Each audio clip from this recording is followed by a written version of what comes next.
오늘 말씀으로 돌아옵니다. 오늘 말씀의 제목이 하나님의 오묘하심, 은밀하심인데요. 이 단어들은 오늘 본문 가운데 있는 것들을 떼낸 것입니다. 따온 것인데, 오묘하심은 8절 보시면요. 하나님의 오묘하심. 그 다음에 은밀하심은요. 11절에 하나님의 위로와 은밀하게 하시는 말. 하나님이 은밀하게 말씀하시는 말. 각각의 단어를 먼저 좀 살펴보고자 합니다. 그래서 오늘 저희가 함께 나누고자 하는 말씀으로 이제 계속 이어가 볼 텐데요. 우리 인생 속에서, 그리고 오늘 본문의 당사자들인 욥과 그의 친구들 속에서 믿는 이들이나 믿지 않는 이들이나 기본적으로는 우리가 겸손해야지, 내가 교만하지 말아야지, 그게 내 세상 사는데 지혜일 거야. 또 우리 믿는 이들에게도 똑같습니다. 하나님께서 분명히 겸손을 명하셨고요, 교만하지 말 것을 명하셨으니 우리는 더욱 세상에 나가 살 때나 우리 교회 공동체 안에서의 삶일 때나 똑같이 말씀 따라 그저 겸손함을 향해야 갈 텐데요. 그러나 상황이, 우리 인생은요, 저 여러분들은요, 상황이 저 여러분들의 마음과 생각과 사실 깊이 관련이 있어요. 우리는 연약하기 때문에 우리 앞에 펼쳐지는 상황, 예를 들어 들리는 말, 보이는 장면들, 이런 것들이 저 여러분들에게 영향을 끼치거든요. 아주 극단적인 상황 속에, 이런 상황 속에 욥이 처했잖아요. 그런데 이렇게 처하게 된 것이 하나님의 오묘하심과 상관이 있어요. 하나님의 오묘하심이라고 해석된 히브리어 소드라고 하는 말은요, 단어적으로 총회, 모인 물이요, 물이라고 하는 뜻이 있습니다. 그래서 여기에서 파생이 되어서 이렇게 모이면은 어떤 것들이 생기죠? 모이면 그 모임 가운데 친밀함이 생겨요. 그래서 이 소드라고 하는 말의 1차적인 뜻을 모임이라고 본다면 거기에서 파생된 뜻으로 이제 친밀함, 그리고 모이면 또 어떤 일이 생기죠? 의논이 생기죠. 그래서 이 소드, 오묘하심 안에는 모임, 그 다음에 친밀함, 그 다음에 의논, 그리고 요 모인 사람들끼리만 얘기를 나누게 되는 경우가 많이 있죠. 요 공동체 안에서만. 그래서 비밀이라고 하는 뜻도 있어요. 대만 사람 엘리바스가 욥을 책망하는 상황인데요. 이때 하나님의 오묘하심이라고 하는 말을 써요. 네가 하나님의 오묘하심을 들었냐? 우리는 욥기를 통해서 하나님의 오묘하심, 하나님이 어떻게 모이셨는지, 하나님의 아들들과 함께, 사탄과 함께 어떤 말씀, 어떤 계획을, 어떤 일들을 하실 것인지를 우리는 욥기를 읽으면서 보았죠. 우리는 하나님의 총회에, 오묘하심에 참여했습니다. 어떻게 해요? 성경 말씀을 읽음으로. 그런데 당사자인 욥과 친구들은 아직은요, 지금 이 상황 속에서 아직은 하나님의 이 오묘하신 계획을 몰라요. 그러나 닥쳐진 환경 때문에 욥은 자기가 닥친 이 어마어마한 이 재앙적인 상황뿐만 아니라 자기를 위로하겠다고 온 친구들로 말미암아 듣는 소리들, 그들의 표정과 말을 보니 나를 공박하고 비판하고 비난하는 거예요. 가만히 듣고 보니 위로가 아니라 너 죄졌지, 너 죄인인 거 맞아. 그런 식으로 얘기를 끌어가는 이런 상황을 욥이 잘 여지껏 견디다가요, 1차 재앙 속에서도 자기를 버텼습니다. 2차 재앙 속에도 여러 달 동안을, 이 욥의 인내는요, 정말로 어마어마한 것입니다. 여러 달 동안 자기를 칵 지켰어요, 믿음을. 그러나 이제 이런 상황, 설상가상이라고 하죠. 엎친 데 덮친 격이라고 하죠. 친구들이 와서 하는 말이 여기에 이제 못 버티는 거예요. 아내의 말까지도 버텼는데, 이런 상황들이요. 욥도 결국은 이런 상황 속에서 하나님께, 이런 상황 때문에 또 친구들에게 그 말들이요, 그 감정들이 변하는 거예요. 뭐 때문에? 닥치는 상황 때문에. 욥도 친구들도 이 상황 너머에서 일하시는 하나님의 오묘하심에 대하여 아직 들은 바가 없어요. 거기에 참여하지를 못했어요. 하나님의 회의에 참여하지를 못했어요. 예수님 말씀하셨죠. 우리에게 기도를 가르쳐 주실 때 뜻이 하늘에서 이루어진 것 같이 우리는 하나님 나라에서 이루어진 그 뜻에 대하여 성경 말씀을 통해서 듣고 배우고 이해하지만은 우리는 믿음이 부족해요. 성경을 통해서 이미 장래일에 대하여 하나님의 회의에 참여한 자나 똑같은 이런 자격을, 이런 영광을 받았음에도 불구하고 욥은, 이 친구들은 그 회의에 참여를 못했어요. 알지를 못해요. 하나님께서 지금 무슨 계획을 가지고 이 일을 진행해 가고 계시는지를 몰라요. 하나님의 오묘하심을 모르는 거예요. 그리고 여전히 하나님께서 욥을 얼마나 친밀하게 붙들고 계시는지, 사랑하고 계시는지를 몰라요. 왜 몰라요? 상황 때문에, 이 상황 때문에. 우리가 찬양을 쭉 불렀습니다만 하나님이 나를 친밀히 여기신다면, 우리가 오늘 찬양했죠. 나의 신음소리에도 귀 기울이신다면 어떻게 지금 내가 하는 이 기도에 응답하지 않으실 수 있느냐. 이것이 꼭 욥의 기도 이거예요. 욥의.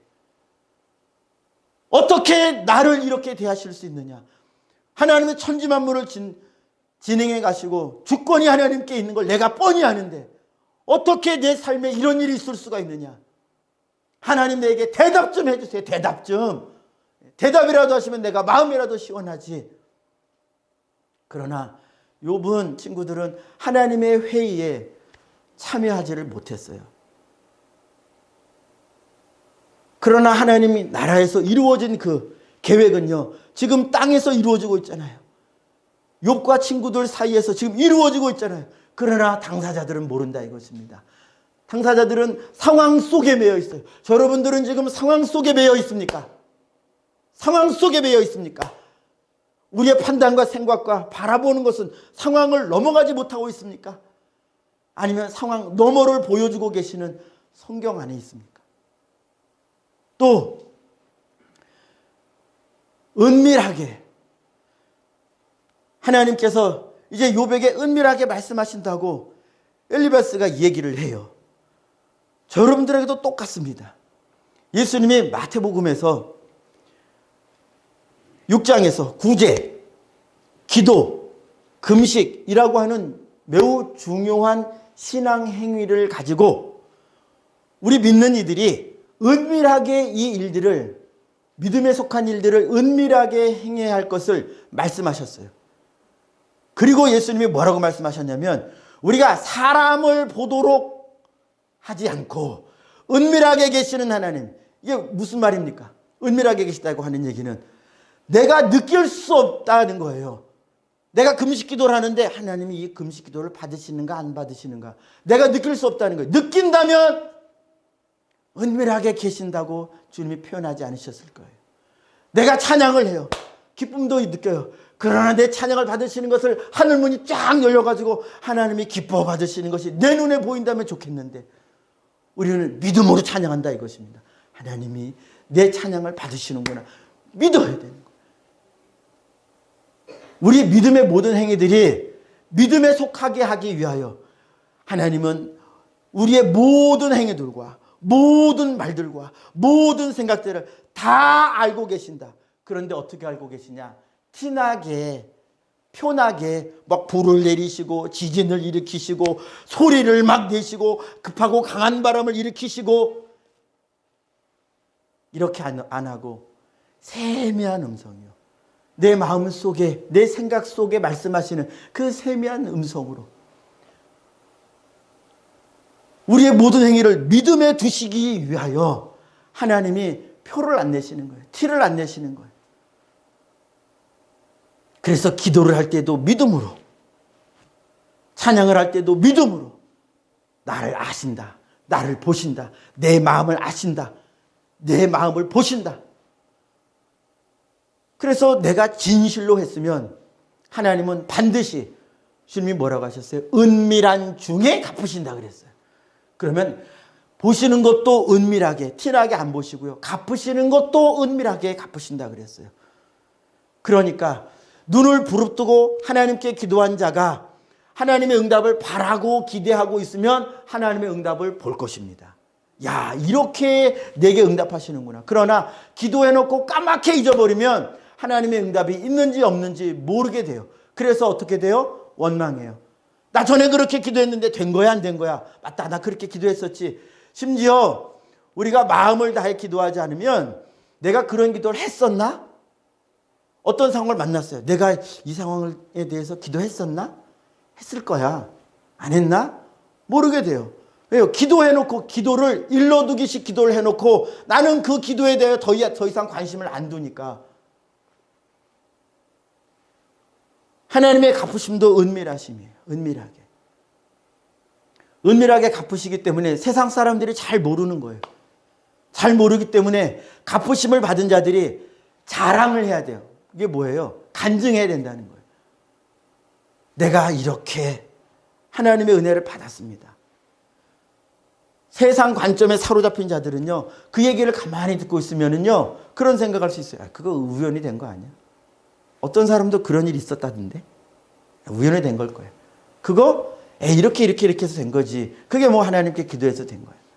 병 낫는 거 가끔 기적적으로 낫는 사람도 있대. 저거 하나님께 기도해서 나았겠어? 그러니까 하나님의 택함을 받지 못한 자들의 생각은 결국 이런 식으로 흘러요. 눈에 보이는 것을 넘어가지 못합니다.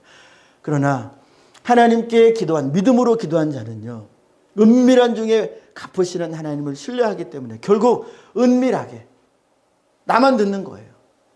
받은 자만 아는 거예요. 받은 자만 아는 거예요. 하나님이 이것을 나에게 베푸셨다는 걸 내가 아는 거예요. 저 사람이 아니라고 주장할 수 있겠지만 나는 이걸 하나님께서 받은 걸 확실히 아는데. 주님의 행하심은요, 그 오묘하심은 하나님의 뜻, 그 오묘하심은 하나님의 뜻이에요.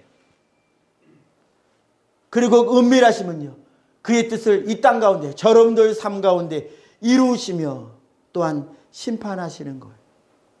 하나님은 은밀한 중에 하나님의 나라에서 말씀하시고 선포된 우리의 장래일에 대하여 우리에게 말씀하시고요. 그리고 우리가, 여러분들이 또 온 세상이 하나님의 말씀에 대하여 행하는가 안 행하는가, 모든 것을 은밀한 중에 다 보시고 다 판단하시고 결국 은밀한 중에 심판하신다. 그러면 은밀한 중에 믿음으로 한 자는 은밀한 중에 결국 하나님 앞에서 받을 것이요, 행한 대로 받을 것이요, 하나님의 계획과 섭리를 들어놓고도 삶 속에서 뭐 하나님이 내가 이렇게 해도 별거 없던데, 이렇게 해도 괜찮던데, 그렇게 해서 죄 짓기를 담대히 한다? 그러면 결국 그 갚음, 행한 대로 갚음을 받는다는 거예요. 욥도 새 친구들뿐만 아니라 이 사건과 관련된 모든 사람들이요, 다 하나님의 오묘하신 계획과 그 진행되심에 대한 하나님의 은밀하신 갚음에 대하여 다 그대로 갚음을 받아요. 우리가 이제 욥기 말미에 가면요, 그것을 우리 눈으로 보고, 욥도 친구들도 관련된 이들도 다 그것을 눈으로 볼 것입니다. 그 전까지는요, 하나님이 지금 이 본문 속에서도 은밀하게 지켜보고 계시며 친구들의 말을 다 듣고 계시고 욥의 마음과 말을 다 보고 듣고 계시고 그러고 계시잖아요. 엘리바스가 만약에 자기 입으로 하나님이 은밀하게 너에게 말씀하시지 않냐, 그걸 자기에게도 적용해서 하나님이 나에게도 은밀한 중에, 즉 욥의 입술을 통해서 나에게 말씀하시는 거 아니야 했다면 어땠을까? 자, 그래서 하나님은요, 욥뿐만 아니라 친구들뿐만 아니라 모든 인류에게 대하여 하나님은 하나님의 회, 즉 하늘에서 이루어진 그 뜻 그대로 이 땅 가운데서 은밀하게 듣고 은밀하게 행하시며 결국은 최후 심판 가운데서 그대로 드러내신다 하는 것을 저희가 좀 더 구체적으로 볼 것입니다. 하나님의 뜻, 저희가 오늘 본문을 읽으면서 이제 욥과 친구들의 대화 속에서 보는 하나님의 뜻, 첫 번째예요. 첫 번째. 왜 우리가 하나님의 뜻을 보아야 합니까? 우리는 하나님의 뜻대로 행해야 하며 결국 그 말씀대로 심판받을 자들이기 때문에 우리가 하나님의 뜻을 아는 것은 절대 중요하고 필요합니다. 자, 첫 번째 하나님의 뜻을 살펴볼 텐데요. 우리 입술에 파수꾼을 세워야 한다라고 하는 사실을 보겠습니다. 자, 우리 1절부터 6절을 제가 읽을 텐데요. 눈으로 보아주세요. 대만 사람 엘리바스가 대답하여 이르되 지혜로운 자가 어찌 헛된 지식으로 대답하겠느냐. 이제 이들의 말이요, 욥뿐만 아니라 친구들의 말은요, 사실상 서로에 대한 비판이에요. 공박이고요, 정죄입니다. 1절부터 6절은 엘리바스가 지금 욥에게 말하는 거야. 너 왜 이렇게 비판이냐? 너 왜 이렇게 비난조냐? 그런 생각으로 들어주세요. 헛된 지식으로 대답하겠느냐? 어찌 동풍을 그의 복부에 채우겠느냐? 어찌 도움이 되지 아니하는 이야기, 도움이 되지 아니하는 이야기 너 하고 있다. 무익한 말로 변론하느냐? 너 그러고 있다. 5절입니다. 내 죄악이 내 입을 가르치나니 너 지금 그렇게 말하는 거 다 네 죄야. 내가 간사한 자의 혀를 좋아하는구나. 엘리바스의 말이요, 지금 써 있어서 그렇지 굉장히 아주 격한 말입니다. 심한 말을 욥에게 하고 있는 거예요. 간사하다고 막 그러잖아요. 너희 간사한 놈아.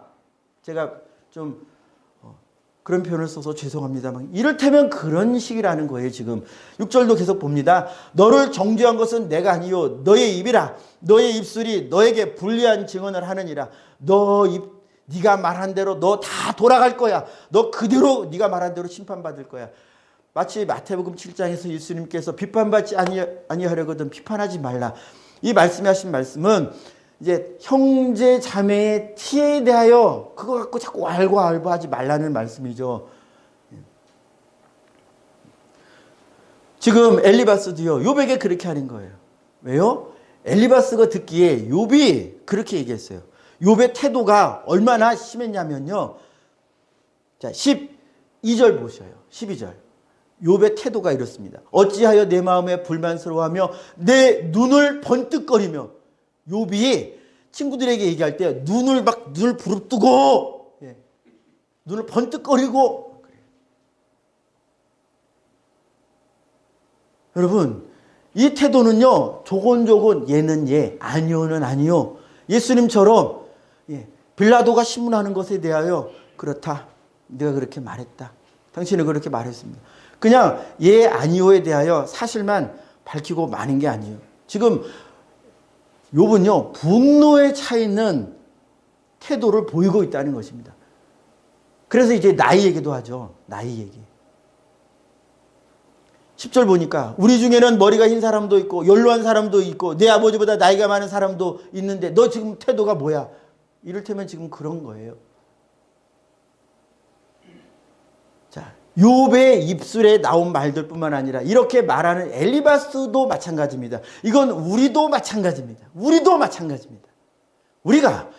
저도 진리의 말씀으로 상담원 성도님, 기도 부탁한 나무개 혹은 자녀 누구라도요, 내가 예수 믿는 사람이야, 이제 이런 것으로 일러줘야지 라고 하다가도요, 좋은 뜻을 가지고 저 사람을 옳은 길로 인도해 주어야지 하다가도요, 우리가 상황 속에 영향을 받아요. 저 사람이 자꾸 안 받아, 말을 안 받아. 그리고 말 가운데 자꾸 나를 뭔가 찌르고 나를 공격하는, 그러면 내 안에 답답함이 올라오고 때로는 분노가 올라올 때 이것이 서로 나쁜 의미에서 악순환이 되면서요, 우리는 나는 이 사람에게 영향받고 이 사람은 또 나에게 영향받고 나쁜 의미에서 영향을 서로 주면서 서로 영향받아서 나중에는 어떻게 돼요?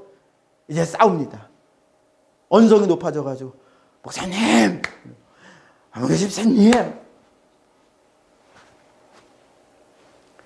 안타까운 예입니다만 이러면 안 되죠. 예전에 제가 어느 목사님과 어느 장로님이 물론 교회 일이 잘 되게 하기 위하여 처음에 이야기를 시작한 것이겠죠. 저는 그렇게 믿고 싶습니다. 그러다가 결국은 화해 자리, 이야기 자리가 마련이 됐는데 제 기억은 그래요. 제가 청년 때 경험했던 것이니까요. 그러나 결국 어떻게 됐냐면 길까지 나오셔서 서로 멱살을 잡으시게 되는 것을 그런 상황까지 가셨어요. 시작은 풀어보고자 했던 거예요. 그런데 좁혀지지 않고 말에 말이 더해지고 말에 감정이 더해지고 이렇게 하니까 그렇게 되는 거예요. 자, 보시죠. 지금 욥과 친구들도 그런 상황이에요. 위로하러 왔다가 내가 아는 거 한마디 얘기해 주려고 그랬는데 지금 이 독한 처참한 상황 속에 있는 욥이 그 말을 다 받지를 않았죠. 튕겨내기 시작했습니다. 그러니까 이제 싸움이 나는 거예요. 욥의 탓도 아니고 친구들의 탓도 아니라고 저는 말하고 싶어요. 우리가 다 연약하잖아요.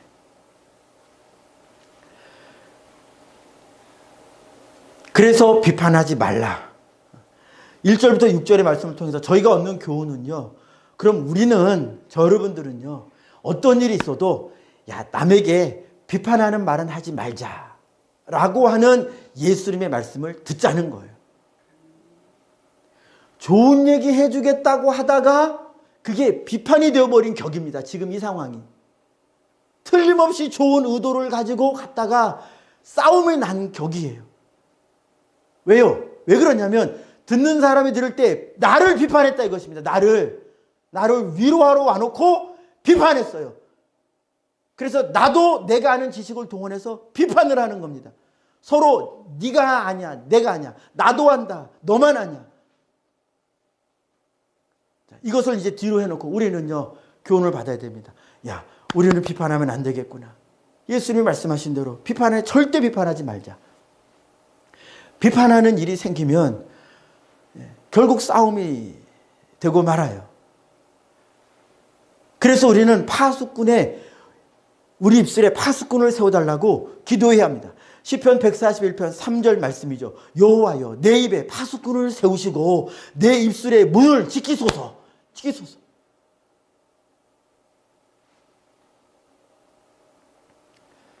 비판하는 입술은요 사실은 마음의 문제잖아요. 마음이 너그러움으로 충만하면 저 사람이 찔러도 너그럽게 하시는 주님의 은혜로 우리가 충만해 있으면 저 사람이 찔러도 찌른 게 아니게 될 수 있고요. 찔러도 참을 수 있어요.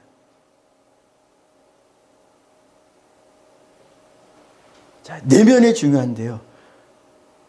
이 내면을 저희가 억제하고 내면을 들여다보는 그 증거로서 여러분들 한번 우리의 입술, 우리의 말, 내가 어떤 말들을 하는지를 스스로 보기를 원합니다. 기준이 뭐냐면 원망, 불평, 짜증, 신경질, 제가 이제 줄여서 원불자신, 이거 배운 말이기도 한데요. 참 그럴듯한 말이더라고요. 원망, 불평, 짜증, 신경질이요. 욥이 그래요. 자, 12절 봅니다. 어찌하여 내 마음에 불만스러워하며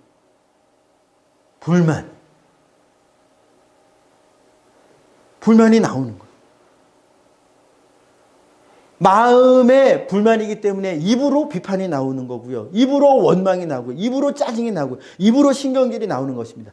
마음의 감사, 자족함, 만족함, 감사가 없으니까 이 상황에 영향을 받아서 이 상황이 그대로 내 마음에, 여러분들의 마음에 영향을 그대로 주는 거예요. 그대로.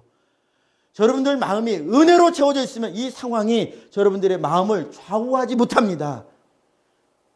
그러나 마음 안에 은혜가 떨어지면요, 상황이 여러분들을 좌우해요. 그래서 상황에 따라 내 상황이 왜 이러냐, 내가 가진 게 왜 이러냐, 나의 무엇은 왜 이러냐, 나의 무엇은 왜 이러냐, 나의 무엇은 왜 이러냐, 저 사람의 무엇은 왜 저러냐, 이렇게 하면서 이것이 나의 불평이 되고 원망이 되고 짜증이 되고 신경질이 되고 외부 상황이 다 나를 쥐락펴락 움직여가는 것입니다. 마음 때문에 그래요. 마음에 감사가 없으니 입에 불평과 원망과 비판이 나오는 것입니다. 그래서 우리가 입술에 파수꾼을 세워달라 하느님 말씀은 어떤 기도이기도 하냐면 이 기도를 해야 합니다. 이 기도는 바로 내 마음에 파수꾼을 세워주세요 라고 하는 기도와 사실은 똑같은 기도의 다름 아닙니다. 마음이 주님의 은혜에 붙들려 있으면 입술도 사실상 붙들 수 있어요. 그러나 마음이 주님의 은혜에 붙들리지 않으면 입술은 상황에 붙들립니다. 형편에 붙들리고요. 보이는 것과 들리는 것에 붙들려 이리저리 쓸려가게 됩니다. 그래서 우리 입술에 파수꾼을 세워달라, 즉 마음에 파수꾼을 세워달라 하는 이 기도를 우리가 하자는 것입니다. 자, 두 번째 저희가 보아야 할 주님의 교훈은요, 교만하지 말고 겸손해야 한다는 것입니다. 자, 7절부터 10절 눈으로 보아주시면요, 제가 쭉 읽겠습니다. 여기에 교만한 모습이 나타나는데요, 내가 제일 먼저 난 사람이냐, 산들 있기 전에 네가 출생했냐, 네가 제일 먼저 나 잘났다 하는 태도가 읽혀지는 거죠. 하나님의 오묘하심을 내가 들었느냐, 지혜를 홀로 가졌느냐, 홀로 나만 그런 줄로. 9절, 내가 아는 것을 우리가 알지 못하는 것이 무엇이냐, 내가 깨달은 것을 우리가 소유하지 못하는 것이 무엇이냐. 욥도 앞서 이런 얘기를 했고요, 지금 엘리바스도 이런 얘기를 합니다. 우리는요 누군가의 설교를 들을 때, 누군가의 권면을 들을 때 마음속으로 나도 알아, 그거 나도 알아, 오늘 처음 듣는 얘기 아니야, 뻔한 얘기 그만해. 욥이 그 얘기를 몰라서, 그 말씀을 내가 몰라서 지금 이 일을 당해? 내가 그 말씀을 몰라서 너희들이 나에게 겨우 그 얘기를 또 해? 엘리바스나 욥이나 저 여러분들이나 이런 부분이 없도록 해야 한다는 거예요. 계속 봅니다. 내가 깨달은 것을 우리가 소유하지 못한 것이 무엇이냐. 이 말을 하고 있는 자나 듣고 있는 자나 저 여러분들도요, 행여 이런 마음이 우리 마음속에 누구를 대할 때, 어떤 이야기를 들을 때 이런 생각이 올라오십니까? 그렇다면 위험하다는 거예요. 그렇다면 회개해야 된다는 거예요. 나도 알아 그거. 이게 바로 교만한 자의 역사라는 거예요. 교만하게 하는 자의 교만하게 하는 역사예요. 계속 봅니다. 10절, 우리 중에 머리가 흰 사람도 있고 연로한 사람도 있고 내 아버지보다 나이가 많은 사람도 있느니라. 그래도 어린 자가 하나님의 말씀을 하면 들을 귀가 있는 것이 겸손한 자죠. 겸손한 자죠. 내가 나이가 많고 학력이 높고 내가 뭘 어떻게 해도, 세상적으로 뭐 어떻게 해도 저 사람의 입술을 통하여 하는 하나님의 교훈의 소리, 저 사람의 삶을 통하여 하나님이 드러내시는 하나님의 진리가 내 눈에 보일 정도가 되는 겸손함이 우리가 있어야지. 우리가 나이로 하나님의 말씀을 들어요? 성경의 저자들, 성경의 기록자들이 나보다 나이가 적어야 우리가 성경 말씀을 읽어요? 아니잖아요. 하나님이 말씀하셨으니까, 이 사람을 통하여 말씀하셨으니까, 하나님의 말씀인 줄로 믿으니까 우리가 하나님 말씀 앞에 무릎을 꿇고 마음에 두 손을 들고 항복하고 주님 말씀이라고 말하잖아요. 주님 말씀. 마태의 말이라고 안 하잖아요. 누가의 말이라고 안 하잖아요. 주의 말씀이라고 말하잖아요. 이게 겸손한 자죠. 그러나 교만하면요, 욥의 말, 나중에는 엘리후의 말, 나이 가지고 말합니다. 나이. 세상적인 어떤 것, 내가 명예가 이렇게, 세상적으로 지위가 이렇게 있고 나는 상사고 너는 부하직원이고 이런 걸로 찍어 누르는 거예요. 교회에서도 나는 목사고 당신은 평신도고 뭐 이런 걸로 찍어 누르는 거예요. 직분이 중요한 게 아니고요, 직분은 질서의 표입니다. 질서가 당연히 존중되어야죠. 그러나 더 중요한 건 말의 내용이에요. 그 말이 하나님의 말씀에 맞으면 목사라도 주일학교 어린이의 얘기를 들어야 되는 거예요. 하나님의 말씀이면. 그런데 교만해지면 주일학교 학생들이 얘기하면 안 듣는 거예요. 성도가 얘기하면 안 들어요. 직분이 낮은 자가 얘기하면 안 들어요. 왜 안 들어요?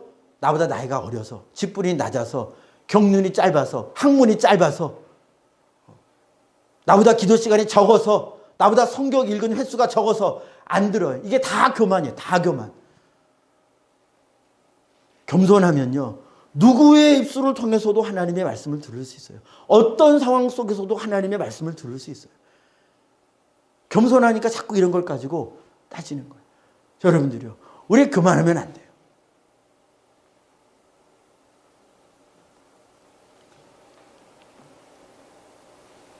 우리가 겸손해야 하는데요. 자, 이 두 가지 사실로 인해서 정말로 더 겸손하게 되기를 바랍니다. 겸손해야 할 첫 번째 이유를 오늘 본문에서 이렇게 보고 싶습니다. 자, 우리 14절입니다. 우리의 부족함, 나의 항상 죄인됨으로 인하여 우리가 겸손했으면 좋겠어요. 14절 우리 같이 읽기 원합니다. 14절 시작. 사람이 어찌 깨끗하겠느냐? 여인에게서 난 자가 어찌 의롭겠느냐? 아멘. 엘리바스가 지금 어떤 마음에 사로잡혀 있든지, 욥이 어떤 마음에 사로잡혀 있든지, 이들의 입술에서 나오는 이 말 자체는 진리예요. 그러니까 그 사람이 마음에 안 들어도요, 그 말이 하나님의 말씀에 맞으면 예수님 말씀하신 것처럼 바리새인들이라도 하나님의 말씀을 하면 그 말은 듣고 말은 들어라. 그러나 행동하는 그 내면의 행동들, 뒤에서 하는 행동들, 그건 따라하지 말고 말은 들어라. 그러니까 엘리바스의 말이죠. 여인에게서 난 자 중에 깨끗한 자는 없다 이것입니다. 해 아래서 의인은 없어요. 내가 절대 언제나 의인이지 않다. 하나님 앞에서, 또한 누구 앞에서? 사람들 앞에서도 나는 언제나 의인이 아닐 수 있다는 걸 인정해야 돼요.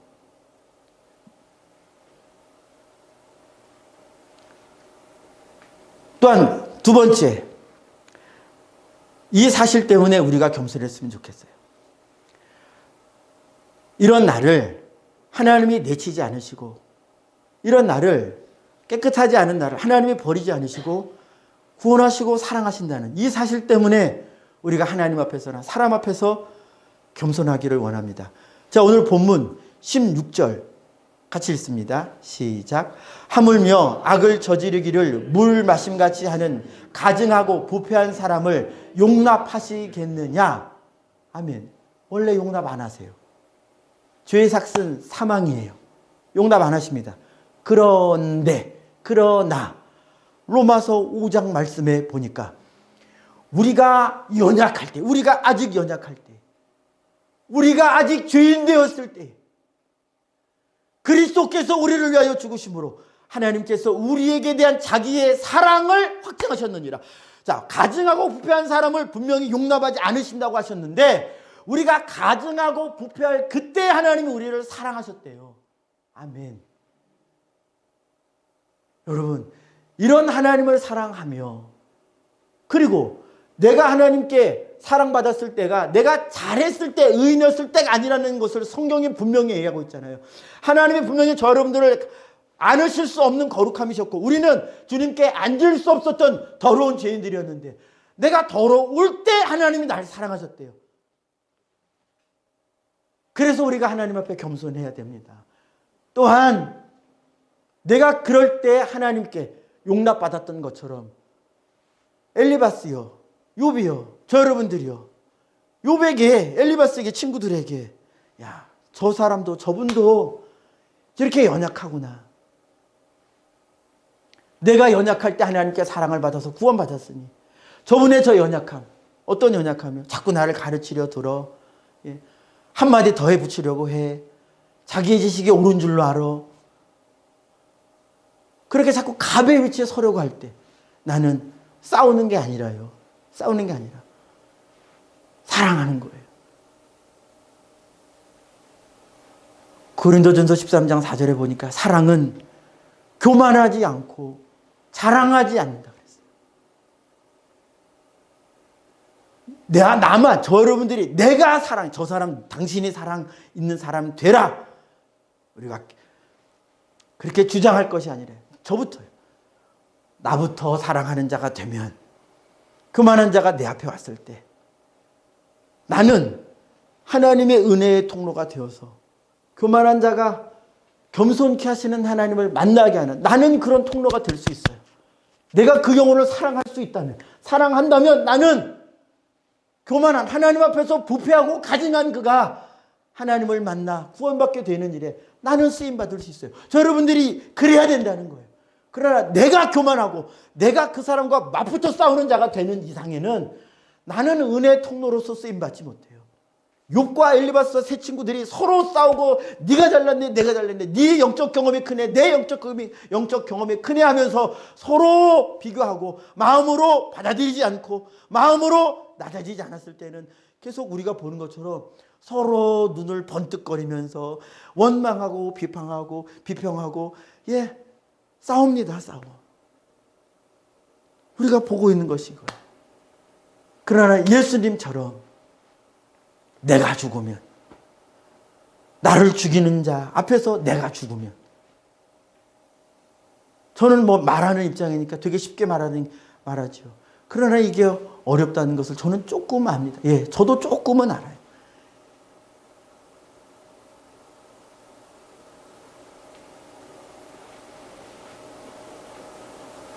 여러분들이요. 자, 우리가 하나님께 가증하고 부패했을 때 용납받은 것을 우리가 기억합시다. 잊지 맙시다. 자꾸 내가 지금 의인이라고 하는 사실에만 내 시선을 두지 말고 다른 사람을 대할 때 나도 어느 때 넘어질지 모르는 연약함을 가진 자다. 또 내가 완전히 연약했을 때 나는 하나님께 용납받았다. 이것을 기억합시다. 이 기억을 가지고 우리 다른 사람을 대합시다. 나를 낮추면서 다른 사람과 대화를 해봅시다. 그리고 기도합시다. 기도해야 됩니다. 이렇게 해달라고 하나님 앞에서 이루어진 하나님 안에서 계획된 그것이 내 안에 이루어지게 해달라고 기도해야 됩니다. 주님 말씀하셨습니다.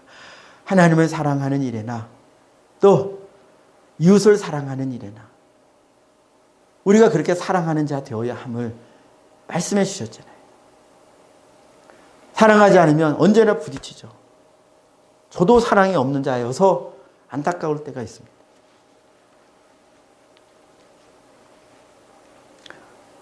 말씀을 마무리하겠습니다. 우리 안에 주님의 사랑이 부어지면 로마서 5장 5절 말씀에서는 성령으로 말미암아 주의 사랑이 우리에게 부어진다 말씀하셨는데요. 우리 안에 주의 사랑이 부어지는 만큼 우리는 사랑으로 그 사람에게 말해줄 수 있는 자가 되어 갑니다. 우리 안에 사랑이 부어지는 만큼 우리는 그 사람으로부터는 불편 부당함을 견딜 수 있고 품을 수 있고 참을 수 있고 기도해 줄 수 있는 자가 되어져 갑니다. 그러나 반대로 여러분들 안에 사랑이 없는 만큼 그러면 자꾸 시비를 가리는 일에 그렇게 어리석은 변론을 해가고 그러다가 감정 상하고 그러다가 의상하게 되죠. 아무쪼록 우리가 하나님께 사랑받은 자로서 하나님 앞에 겸손하고 사람 앞에 겸손하고 그리고 누군가를 비판하지 않는 오히려 감사하는 세워주는 말, 은혜만 하는 여러분들이 되기를 주님의 이름으로 축복합니다. 기도하겠습니다. 우리 합심하여 먼저 이렇게 기도하길 원합니다. 하나님, 영혼을 사랑할 수 있다면 주님을 사랑하게 된다면 그러면 주님 앞에 주님이 내게 베푸시는 일들에 대하여 주님을 원망하지 않게 되고 또 한 영혼 한 영혼 내 자녀를 내 부모를 주의 사랑으로 사랑하게 되고 친구를 직장에 계신 분들을 우연이라도 마주치게 되는 그들을 만약에 우리가 영혼으로 사랑할 수 있게 된다면 그러면 비판하지 않고 가르치려 들지 않고 기도해주고 기다려주고 견문해 줄 수 있는데 우리 함께 이렇게 기도하기 원합니다. 주님, 내게 주님의 사랑을 주시옵소서. 주님을 사랑하는 주의 사랑, 죄인까지도 사랑하는 주님의 사랑 주셔서 교만하지 않게 해주시고 겸손히 주님께 쓰임받는 그런 하나님의 자녀들 되게 하옵소서. 우리 주여 한번 외치고 기도하겠습니다. 주여, 주님 구하오니 주님 닮은 사랑, 주님 안에 있는 그 사랑, 죄인까지도 사랑하신 주님의 사랑 내 마음에, 우리 마음 안에 날마다 구하게 해 주시옵소서. 사랑하는 것은 우리의 힘으로는 힘든 것이요, 그것은 사실상 불가능한 것입니다. 기도하여 주님께 주의 사랑을 받아, 성령으로 주의 사랑을 우리 마음에 받아 주님께서 나누어 주시는 주의 사랑으로 우리 마음에 충만하게 되어, 그리하여 사랑이 내 안에 채워 차오르는 만큼, 주님을 사랑하는 주의 사랑이 내 안에 차오르는 만큼 그렇게 주님께 대하여 범사에 감사하게 되고, 모든 역경과 환난 속에서도 불만하지 아니하고 원망하지 아니하고 불평하지 아니하고 감사하게 되고, 왜냐하면 주님을 신뢰하기 때문에 주님이 행하시는 모든 것의 최후가 주님의 선하신 뜻대로 됨을 믿기에, 주님을 믿기 때문에 주님을 사랑하면 우리의 입술 가운데에 원망과 불평이 계속 더욱 사라져 가게 될 것입니다. 주님의 사랑을 주옵소서. 또한 하나님이 영혼을 사랑하는 마음을 주시어서 주여 사랑함으로 대하게 하여 주옵소서. 주님, 사랑하여 말해주고 사랑하여 말 듣게 해 주옵소서. 내가 크다, 네가 크다, 내가 더 넓다, 네가 더 넓다, 이 세상에 있는 것을 기준으로 하여서 그것을 시시비비 가리고 크고 작고 높고 낮은 것을 따지기 시작하면 거기에는 자랑이요, 자랑이 있는 곳에는 다툼과 원망과 비판과 공박과 주님 변론이 생겨 주여 깨어집니다. 마음이 깨어지고 생각이 깨어지고 관계가 깨어지는 일이 생깁니다. 무너집니다. 주님, 그러므로 나 먼저 주 앞에 겸손하도록, 주의 사랑을 배워가도록 주님 은혜 내려 주시옵소서. 주님 은혜 내려 주시옵소서. 하나님,